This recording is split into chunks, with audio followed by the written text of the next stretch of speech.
off air. It is now live. Oh, it says live on the top corner. It says live at the bottom corner for us. Hello and welcome to Around the Bend, the BTCC fan group's #1, in fact, only show. I say #1 because there's no #2 or #3, really. It's down to me, Bart, and Sean, looking at all things that are BTCC. Are you, Sean? You all right? Yeah, I'm not bad, actually. Yourself? Getting there. It's the bank holiday weekend. I've been sent a free hat from our good friends at Dunlop. Thank you very much. And I have beer. I'm not drinking or driving or doing anything such, but yes, I am slightly well oiled and looking forward to the last remaining sort of parts of the season. So, Sean, what's been happening then? Because I've been on my merry travels again, trying to find out little golden nuggets and stuff. So, so what you got on the agenda for tonight? Well, before I would want to talk about the agenda, I was wanting to show you something, because mind, I gave you a text message last week saying I've got something to show you. Oh, yes. Yes. Yeah. What I did was I sent Bart a message, a text message, because we had a bit of a break away from this, because we didn't do the Snetterton preview because I was away down home, and we didn't do the Knockhill preview because you were away with your anniversary thing. Yeah, so the joys of work always gets in the way of the BTCC. That's always the same. Yeah. When I was down home, I spotted. Well, I hope you can see it. Your favourite car, which I'm just making an outline. Is that a Sierra Cosworth? Yeah, that's an it's 500. I thought that was your favourite car. I thought that was your favourite car from the yeah, it is from the Super Tourers. It's all, oh, I can see it now. Yeah, oh, now I can. Properly. Rob Rabbit. And Andy Rouse. Yeah, right. Yeah, Andy Rouse was something else, mate. Really, genuinely was. Yeah. So, did you manage to steal it? And is it on your drive? No and no. Oh, what? There was I was a real interesting one yesterday. I went to do another part of what I do for a living yesterday. I was at a sprint and hill climb meeting, quite locally to us, and they've put a new embankment in on this particular corner, and I saw many, not just one or two, but many cars attempt to become hang gliders yesterday. I thought, I could sit on this bend. What could possibly go wrong? It turns out that I almost ended up with a Lotus Elise in my sandwich box. And so I wouldn't get that in your sandwich. It was an interesting one. To say the least. It was a very, very interesting one. So MSA do need to leak it a few corners on a few circuits. I won't mention the track's name because they're trying to sort something out about it. But yeah, it's. I'm really glad that touring car circuits don't like that corner. Let's put it that way. Yeah. So the agenda tonight, then. Yeah, we've got a lot to get through since we didn't cover Snetterton and Knockhill, haven't we? Yeah. So Drivers' Championship, where do you reckon it's heading with 3 rounds to go? Not a clue. Not a clue. Okay, the main runners and riders we have. Okay. Who do you feel is the strongest at this point of the season? What rounds have we got left? Rockingham, Silverstone and Brands Hatch. Yeah, the Brands Hatch one will be a Plato track. What about the Snetterton one? That's mostly full of streets, so that will prefer the front-wheel drive cars as well. Sheridan be strong there?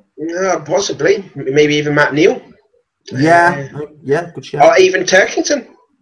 You see, Turks, we predicted this 3 or 4 rounds ago. As I'm just saying, when he gets to grips with a front-wheel drive car, that boy will fly. And it's been proven to be quite true. He's no slouch in whatever he gets in. Yep. And it was being shown at Snetterton. Yep. Yep. But we'll get to talk about that anyways. So should we be able to do the ideas what I've put down? Yeah, go on, mate. You go through. Change the subject right there. Right then, this was before the Snetterton meeting, this was like when they had the 6-week holiday. Yeah. And, well, first on the list there was that the driver for the Roach Motorsport, Andy Wilmot, and the team have parted ways. Do you think it was probably for the best? Because, you know, it seemed to me that Andy really, really struggled to even start the race in that car. There is, without any disparaging against any team or sort of disrespecting any team in any way and trying to remain independent, it's very difficult when there's certain teams on the grid that on paper should be further up the grid with the talent they've got. Yeah. Either behind the wheel or behind the garage door. Mm-hmm. A lot of teams that, if they merged in a sort of team, I think some of these team independents that are there running at the back of the grid, if they took a leaf out of BMR's book and actually ran under one banner and shared resources so they could spread the costs, I think it'd be better for the BTCC. It's in like merging isn't to make a team, because I know there was a lot of one-mate teams like, well, you had the Welsh Motorsport, they had 2 cars, and you got the Kieran Gallagher's team, only just a one-car outfit. Who else? Infinity's now a one-car team. Yeah, I mean, the Infinity thing is, again, as well, you know, that's an idea of a fantastic idea, how can I put it, poorly executed from the management side of things. You know, a bit about the help the paras and the links with the you know, the troops and everything else, and the idea of having them on the grid instead of the grid girls and all that. I fully applaud that. I think that's absolutely amazing. But the talent that he's seems to have not had in the car, as in, it just doesn't seem to have clicked together. That team should have, with the talent it's got behind the wheel and the people it's got in the garage, it should have been knocking on BMR's door straight out the box. Because, I mean, he's had support from Infinity. Now, for Infinity to pull out... And that's a big company as well, Infinity. I mean, for Infinity to pull out and not replace that entry that they've got with their own Infinity team. I mean, let's just have a look at the logistics of that. How difficult would it have been to actually get some trainee engineers, people who are 2 or 3 or 4 years into their apprenticeship with Red Bull F1 team, under the Infinity banner to get in a car and do British touring cars, thereby keeping the license that they've got for the BTCC entry and almost kicking that team out for messing Infinity around. I thought that would have happened. Yeah, and it just didn't. And that's not disrespecting the team or anything else. My own personal views, you know, everybody else has got they're entitled to their opinion as well. But for me, that team should be further up the grid, and I really would have liked to have seen it run with Mission Motorsport drivers. I mean, they've done the Paris Dakar and all sorts of phenomenal things, you know. And you've seen what Nick Hamilton's done with regards to disability aids and driving assistance in the car, you know. It would have been nice to, for the public perception of it, I think they could have appealed to hearts and minds a lot more than they did. Although saying that, they were one of the most open teams in the paddock when we went to the Alton Park round. Yeah. What do you reckon the solution is, Sean? I really don't know what can be a solution. I would only just say, just get on with it. Wait until the season ends and see what 2016 brings out for them. Will they stick with Infinity? Will they go for a new team? Or will the whole team completely disband? We'll never know until we'll see the start of the next season of the touring cars. I think it's definitely a 2 sort of levels in the BTCC grid. There's no front pack, mid pack, back of the pack. It's either the haves or the have-nots. And I think that, you know, Alan Gow and the MSA really need to sit down and look at how they can help these back teams, the ones at the back of the grid, move forward. Yeah. No. See, getting back to the Andy Wilmot thing, because he left a statement on his Facebook account. So can I read it out to you? Yeah, of course. Right. So he said, this was Andy on his exit with Welsh Motorsport. He said, "As upset as I am about not seeing out the rest of the season, I am hugely relieved. It has been the biggest stress of my racing career. Not one weekend went to plan, no, it was trouble-free. I have been spending money hand over fist and getting absolutely nothing out of it.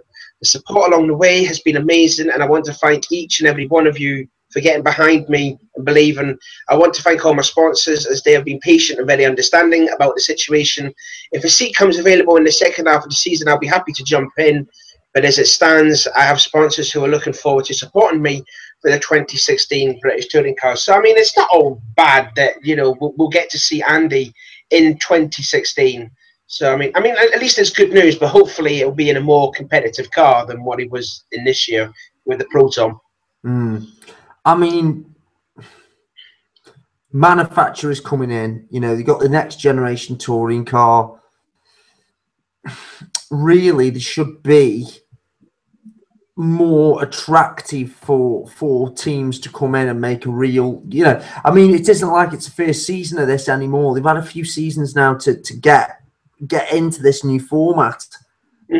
And it just shocks me that the teams are still struggling to actually just get a basic setup on a car that they've owned for a couple of seasons. It seems to be there's something not right in the structure of that team, surely. Yeah. I also got another statement as well from his rival and good friend Kieran Gallagher. So shall I be able to read that out as well? Yeah, and can I just say for the record straight away, Kieran Gallagher is an absolute legend. What a boy. He was nothing but hospitable. I saw a very, very magical thing happen midpoint of this season in the paddock. And it was something that I will keep private because I know he wouldn't want to talk about it too much. No, there was an absolutely lovely moment where he made someone's life very, very special for them just for a split second. And yeah, he's definitely, there's a lot more than just the visor, the helmet, and his sort of loud persona. He's a genuine nice guy, Kieran. So yeah, well done to him. Do you know Read it out, Sean. We should probably give a message saying, would you like to interview? Can we interview you for the next episode? Like, we'll tap them all, mate. We'll sort it out. We'll try and sort something out to try and get another driver in. But anyway, back to the statement from Kieran Gallagher about with his good friend. He says, "To say I'm gutted about this is a complete understatement. All I really will say is, Andy Wilmot, brother, you have the patience of a saint. I would have left a lot sooner. Your time will come, mate, but I think some serious changes need to be made before anyone can be expected to part with as much time, effort, money, and belief to do what you did. Fair play, sir. Much love." And you can just see, like, the respect. What about them two being in the same team? Well, that's what I said.